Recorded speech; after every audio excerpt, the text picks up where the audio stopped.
আসসালামু আলাইকুম বন্ধুরা, সোনামায়ের রান্নাঘরে আপনাদের সবাইকে স্বাগত। আজকে দেখুন দোকানের মতো একদম ডাল চানাচুর বানিয়ে দেখাবো।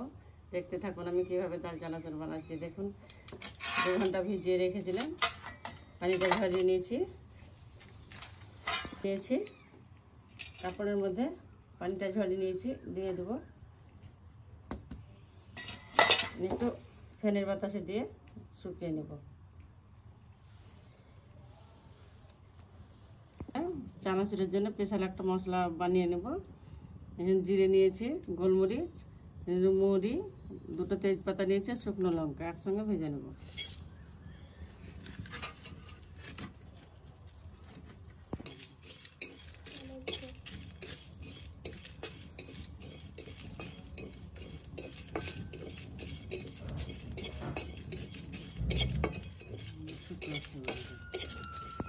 মশলাটা ভেজে নিয়েছি, গুঁড়ো করে নেব। ঝরঝরে করে নিয়েছি, ভরে নেব।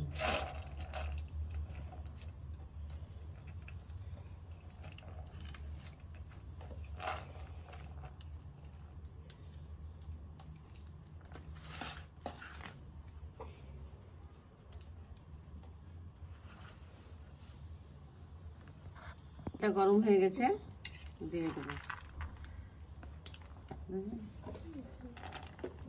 তেলটা গরম হয়ে গেছে, দিয়ে দেবো।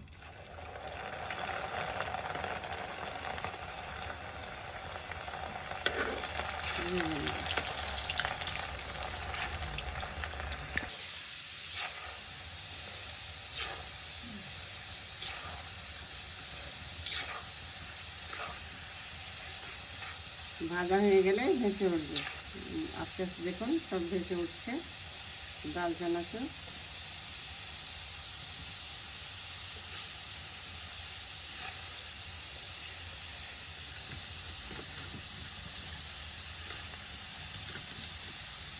তুলে নেব।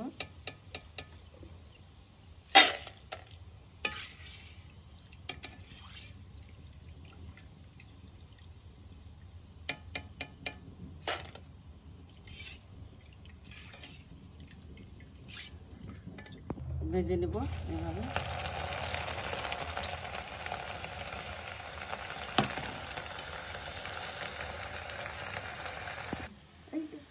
ডালটা তো লাড়িয়ে নি,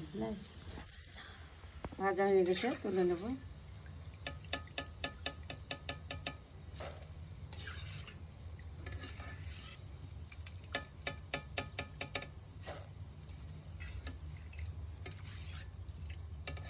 কাটতে পারতে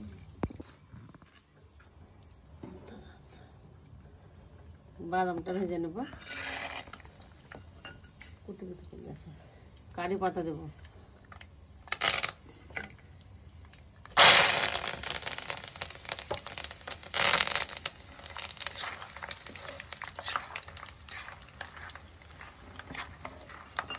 একসঙ্গে ভেজে নিলাম বাদাম আর কারি পাতা।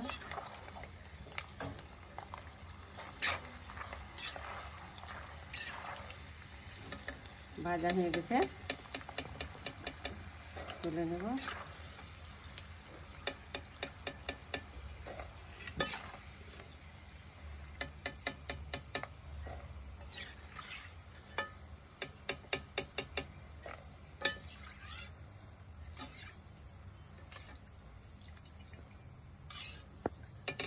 দেবো একটু বিট লবণ,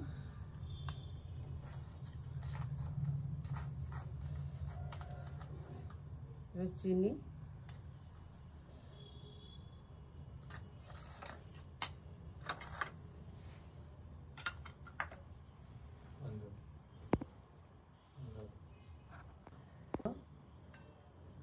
ওটা বানিয়েছিলাম চানাচুরের জন্য, সেটা দিয়ে দেবো।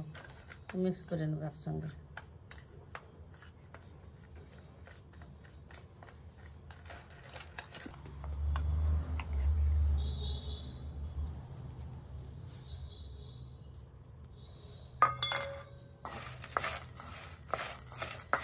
একদম দোকানের মতো চানাচুর তৈরি হয়ে গেল, ডাল চানাচুর।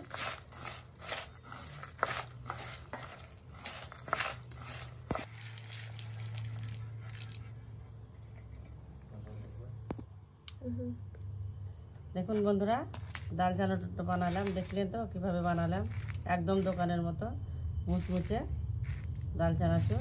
চানাচুরটি যদি আমার ভালো লেগে থাকে অবশ্যই লাইক, কমেন্ট, শেয়ার করবেন, আর আমার সোনা মায়ের রান্নাঘর পেতে সাবস্ক্রাইব করে দেবেন।